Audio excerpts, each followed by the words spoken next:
Hello, folks. This is your old pal, Uncle Al. And I'm going to tell you something. I was off by 10 days. I thought this was going to start on the 17th, but there was a massive snowstorm. It's barreling through from Montana straight down to Colorado and probably New Mexico. I'm not too sure because it's a weird pattern. First off, I have to take off this hat. It's hot.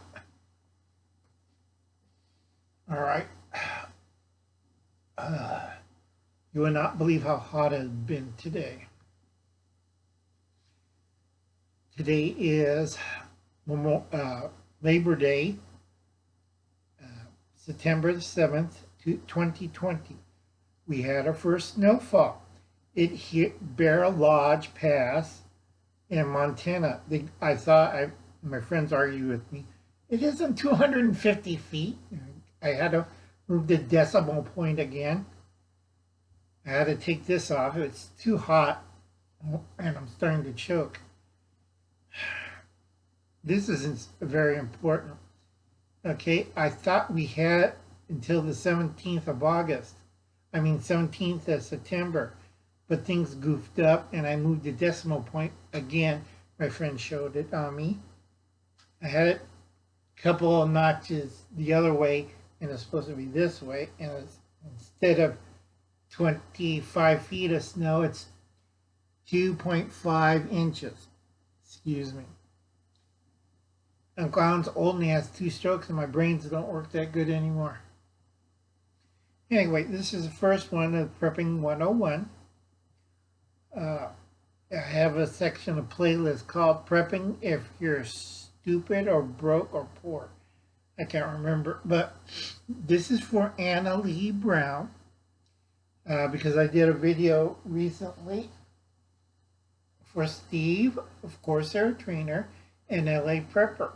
Now, he asked it how I make this more mobile. You get a dolly from a dolly, furniture dolly, a little thing you push underneath things. You get a saucer, you put the saucer with support on that, and you push it around. Not that hard. Or you can lift it up by the handles. But if you have a dolly, all you have to do is push the plant to another position. Or you can see people steal your plant and just roll it down the hill too. But we're going to cover that in just a second. It's going to be 2 extremes, fire and ice. So if you're in the where Gil is and everybody else at, because I've been studying it for last month and we're all going, ooh, this is going to be bad. And so far, we went through 25 storms. Now it's 24. Right now, this one is gathering over Colorado. It is a monster storm. So I hope Disney and Mitch got everything locked down and ready to go. If you are a protester, do not be outside, please. We're having 2 extremes. It's either going to be really hot or it's going to be snowing and you're wondering, why am I in shorts? It was 93 degrees outside. And all of a sudden, it's like minus 40 and you got snow coming all around your ankles and your sandals. Do not goof around. All right? If you want to protest, protest later. This storm is nothing to kid.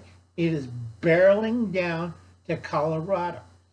It's like those idiots like, let's protest in Japan for Black Lives Matter. In one of Japan's most terrifying typhoons. We're still trying to figure out where these idiots are. They went out to the bay, they protested, everybody else went to shelter. Mask on, everything. These nuts, it's Japan. Okay? We don't have that many black people, and yet Black Lives Matter went out to this bay in southern Japan, right in the middle of a typhoon, one of the worst typhoons in Japan's history. They got killed. Okay? That's stupidity 101. Okay? It's fine to protest, do your little signs, If you don't see police and you're running around in little boats out in the bay and there's a storm coming and everybody took shelter, what does that mean to you? That means you've been programmed and brainwashed. Okay? So you have to be careful.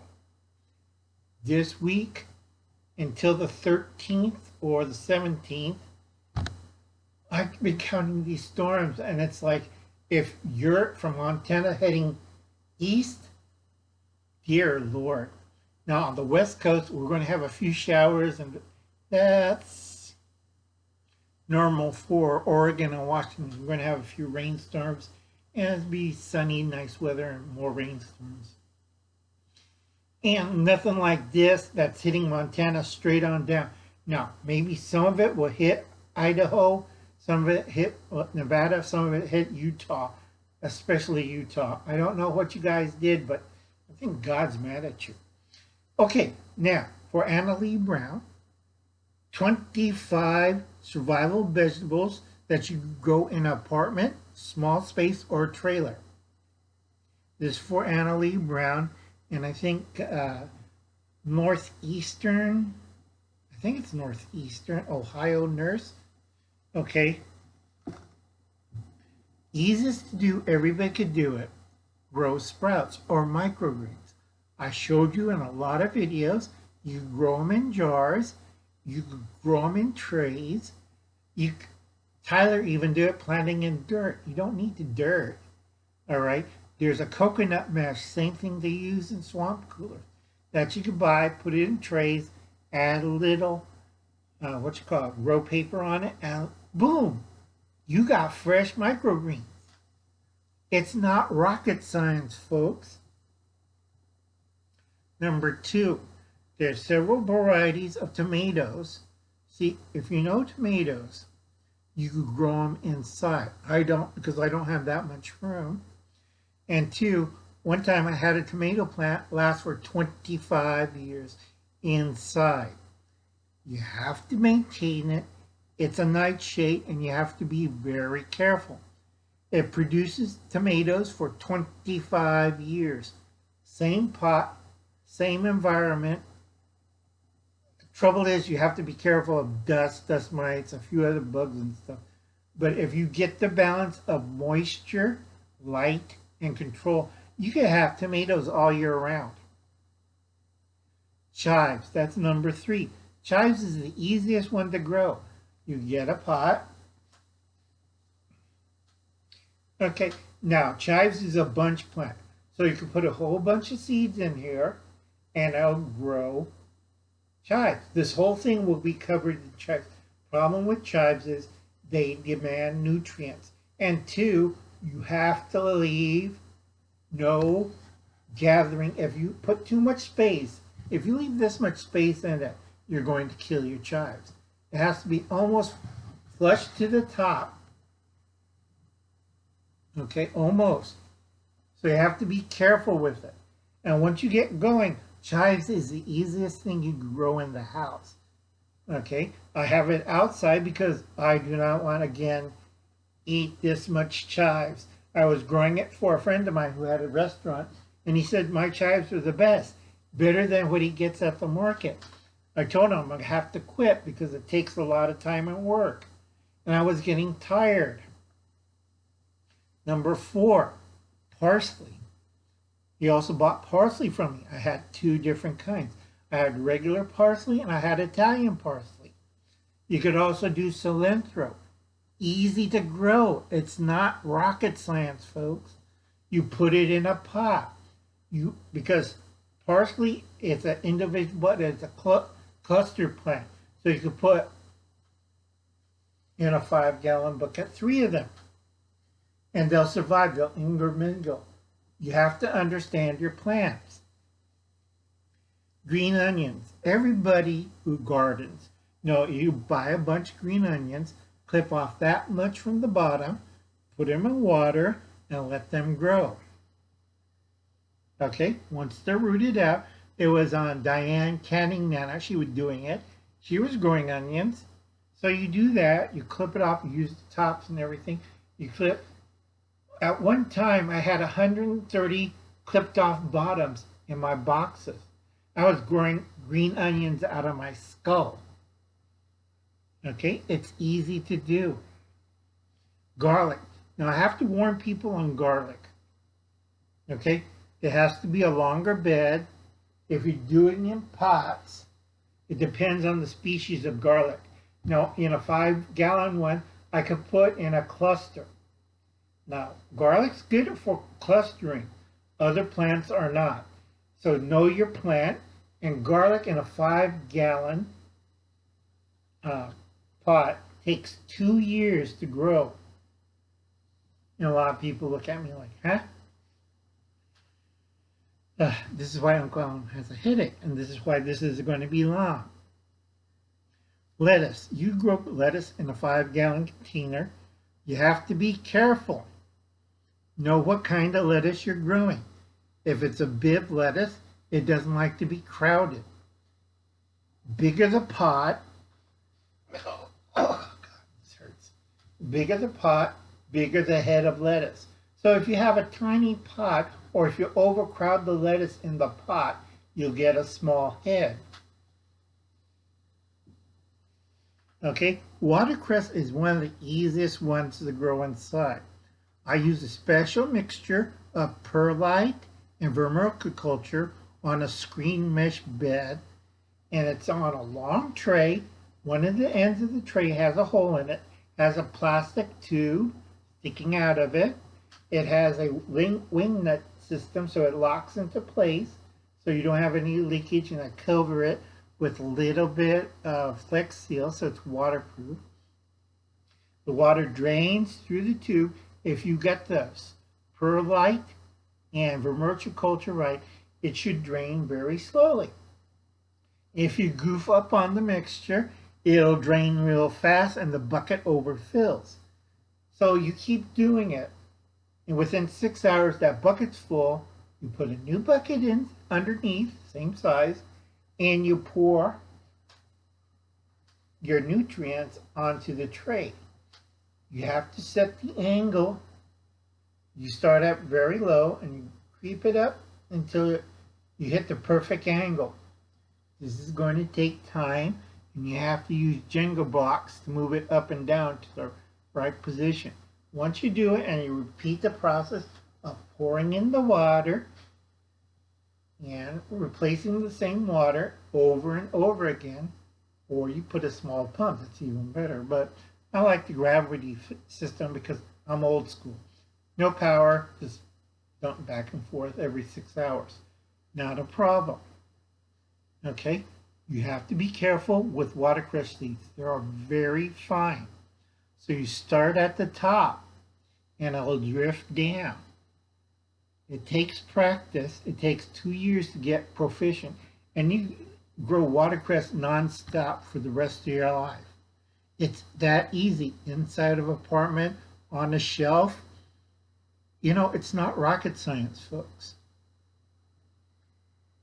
Pursalne. Pursalne is a feral herb. It's not native to America. It came from Europe, like another pot herb that came to America. We'll discuss that later. Pursalne is a very good vegetable. I would buy the seed for it. It has a very fine seed. It grows really inside. It's like a succulent, but it grows really good indoors and with crappy soil. So know what you're doing. Get a good light. And Pursalne has a lot of vitamins for such a little space. Strawberries. I had a strawberry pot, you know, a pot with little pockets, and I had a beautiful strawberry. And then my idiot nephews put it outside in 102 heat. Do you know what my strawberries look like after 2 days? They burnt to a crisp. It's like, Lord, Jesus, help me. Okay? You grow strawberries inside. You have to keep them moist. You have to control the light, and you have to control the humidity. It's easy as pie, not as hard. Okay? Green beans. Kentucky Wonders will grow fine. in a 5-gallon pot like this, but it doesn't like overcrowding, and you have to figure out the mathematical dimensions of the surface area, right? Because bigger the plant, same as the root system. So you have 5 plants competing inside a 5-gallon pot with the same root system. They're wasting their time on building leaf structure instead of producing fruit. So figure it out very carefully. I had to show my nephews this summer, you cannot stuff 5 Kentucky Wonder Beans into a 5-gallon pot. We had crappy beans. Now this is bush beans, not pole beans. And do not eat the leaves. I had some big YouTubers with a flashy, all detailed stuff telling me that you could eat green bean leaves. It's healthy. No, it isn't. It's toxic, so don't do it. Okay, easiest to grow is lentils. You can't screw up on that. And it works better in Reed's climate. Lentils. It's still like, it comes from the Mediterranean, from a harsh, dry land. Duh. Okay, peas. I grow about 4 kinds of different peas. I grow edible pod, I grow snow pea, I grow English pea. These are all genetic perfect stocks. They're not hybrids. But way I have trouble with vermin and my nephews, it's like, what's wrong, Uncle Alan? Are you having another stroke? Yes, you brown thumb idiots. Okay. It's easy to grow once you figure out the cycle, and yes, you can grow into pots like this. You have to figure out the surface area, growth rate, and root ball area. Mushrooms. You can grow mushrooms. It's not that hard. I seen a guy turn his apartment, 1 room, he blocked it off, put an air vent in it, walked in there. It's a sealed room. Okay? He grows mushrooms in bags. It's a different kind of bag than this because you have to use a sterile agent and it's more plastic than fiber. So you have the bag and you have the mushroom growing up. He grows, if you see what I saw, I said, how much do you make out of your apartment? Oh, close to $500,000, Uncle Al. I'm looking at him like, what? It doesn't take that much power either. I had just got to keep it cool and moist. And it's mushrooms. You don't need electric lights. Okay? And he has a wide assortment from anything from pharmaceutical to edible. And I can't believe his stuff. I mean, if you've seen it, your mouth would drop. It's just a small room, smaller than this room right here. And every middle shelf has a bag with a type of mushroom. It's not rocket science, folks. I ask him how many hours a day does he tend to it. He only tends it 1 hour a day. The mushroom does all the work. It has its nutrients in the bag. It's not rocket science, folks. Use your brain. Research it. Study it. Know what kind of mushroom you're dealing with. Lord. Carrots. Carrots you can grow fine in this kind of bucket. Again, it likes to be bunched. It depends on the species of a carrot. I prefer Lentils, the pure strain, the short dwarf carrot. You can fill this up and it looks like a big fern bush. And you say, look at your friends and say, yeah, this is one of my ferns, and let's have dinner. You pull it up, you eat the whole carrot. You can eat the top, you can eat the root, not a problem. Just have to know how to process and cook it.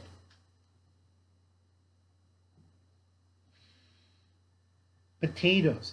Potatoes are tricky.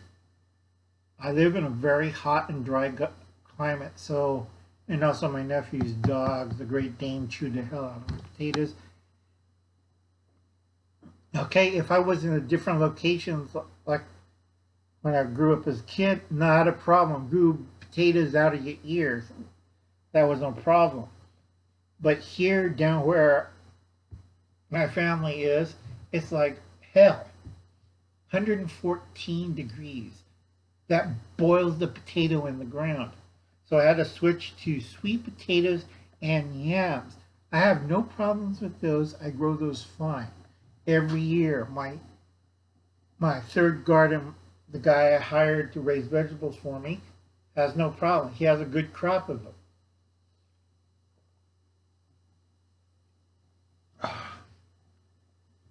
I'm sorry it takes so long because, nobody ever watches my videos. And I put out a lot of information, and it's like I hear excuses. I hear excuse after excuse. That's a Zimbabwe prepper. Okay? I don't do excuses. I take care of the problem.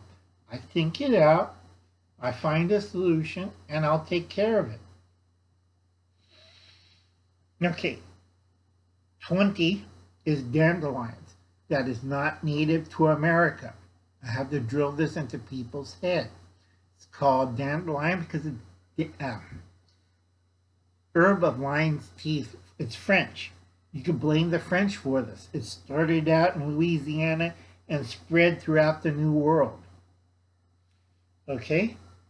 Dandelion is found everywhere. If you know what you're doing, you can make coffee, wine. You could eat it as a boiling herb. They go great indoors. Not a problem. I used to grow tons of them in buckets like this. But I don't want to do the work anymore. I'm tired. I'm finished doing all that. Okay?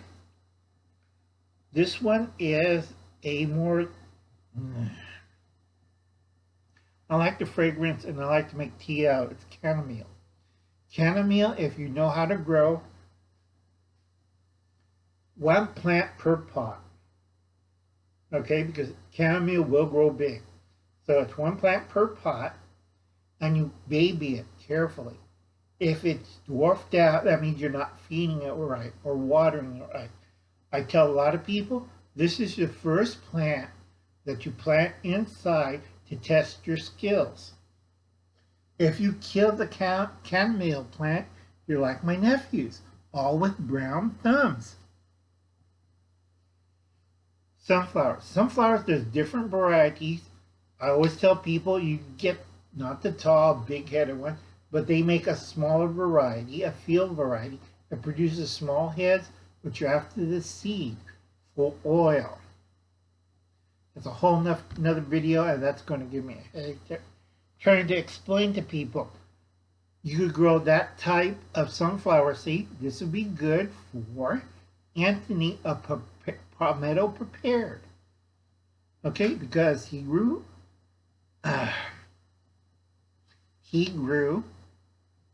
sunflowers, produces big head.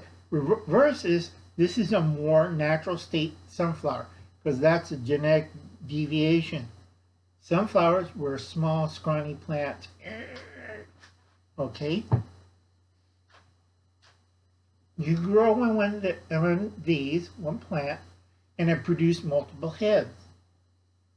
It's an oil-based seed. Okay? I'll let you figure it out and everything on that one. I don't want to spend the rest of my life explaining people on these videos. Okay? So you look for that type of sunflower seed. Very easy to grow, produces, you'll have more sunflower seeds to feed the chickens, your family, anybody who wants it, throw them on the side of the road. It's considered a weed around here. Peppers. I got all sorts of peppers. I got to keep showing my nephews not to overcrowd the peppers in these pots. A pepper will work how big you want the plant, how big you want the fruit. If you overcrowd the pepper, it produces a small, distasteful fruit, or the plant grows weird, or the root system's all balled up. So know your vegetable. Peppers are easy to grow. They're not that hard. Unfortunately, people do weird things with these bags. You don't make masks out of them. You don't put them as book bags. You want to grow one kind of vegetable. Okay, peppers are solitary plants. They need about a foot or 3 feet apart to grow well. Okay, it's like looking at people and I don't know why your peppers are not growing. You have 24 of them in one of these. It's like, God, I'm going to have a headache. I'm going to die of a stroke. Kale. Kale is easy.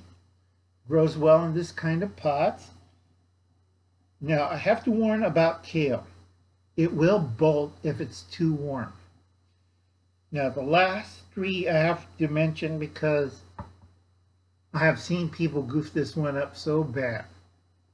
Okay, it's turnips, beets, and radishes. You could do a lot of things with it. Again, with the bucket, you have to understand it takes certain stages. Turnips can be wonderful microgreens. If you're trying to get a bulb, you have to separate them and put them in separate containers. Okay, bigger the bulb, only one plant. Same with kohlrabi. Beets.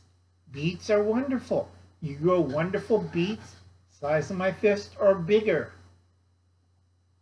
But you got to understand the root structure. Beets do like to be clumped, but at a certain point they want to separate from the herd. So you got to know on its structure and growth rate. Radishes, same thing. If you're growing a type of radish, like daikon, some people get the long icicle type. There's also a short version type that Liberty Garden got. They're very good. If you get them early enough, I recommend early. It's a wonderful green. If you wait until they get a full root, you've got to make sure the type of radish you get, because the longer you wait, woodier it gets. Okay? You have to understand that. It will get woody as hard as this cane. Okay, that's it. Those are the 25. I skipped soybeans because the trouble with soybeans, people don't understand what they're doing with them. I get really ticked off. I just harvest my soybeans. I did 1 acre of it. I split it with my friend. He's going to split it with his friend. And they're the Japanese type. And a lot of people, how come you know what you're doing with soybeans? Because I've been growing it for so many years. And I know what happens when you misdo it. I have to redo that acre again with enough stuff. You would not believe. I'm looking at people like, you're eating them raw and green and you're trying to eat the leaves? Are you F word, F word, F word, K word, Z word, I think a Q word. It just riles me because people say, I'll try it out. And it's like, no. You have to know your plants. Okay? Those you can do microgreens fairly easy. Turnips, beets, and radishes. You don't kill yourself. All right? You can eat them as microgreens. You could eat the whole plant. All right? Other plants, you cannot do it. Know what the structure is. Do not experiment. We have enough people poisoning themselves every year. I'm sorry this took long, but this is important. And God help you if you're trying stuff out. It takes 2 years to get efficient at container gardening. And a lot of people take shortcuts or has vermins. Like my nephews and grandnephews or dogs or cats or whatever. And your cat uses it as a porta potty. Or your dog thinks it's a chew toy. Or the neighborhood birds. I was growing microgreens. Beautiful setup. It's lush. There's no food outside because the farmer's not growing anything. Mowed everything down in 2 days. Okay, I'm having a bad year of growing stuff. But does that stop me? No, because I'm keeping going. Nothing stops Uncle Alan because I'm stubborn and stupid. And also poor. Catch you later, folks. You have a pleasant night. Next one is for, I think, Allie Carroll. We're going to set you up with a proper kit. This kit is either you could use it at the house or you could use it for bushcrafting. So I'll catch you in a little while. Bye, folks.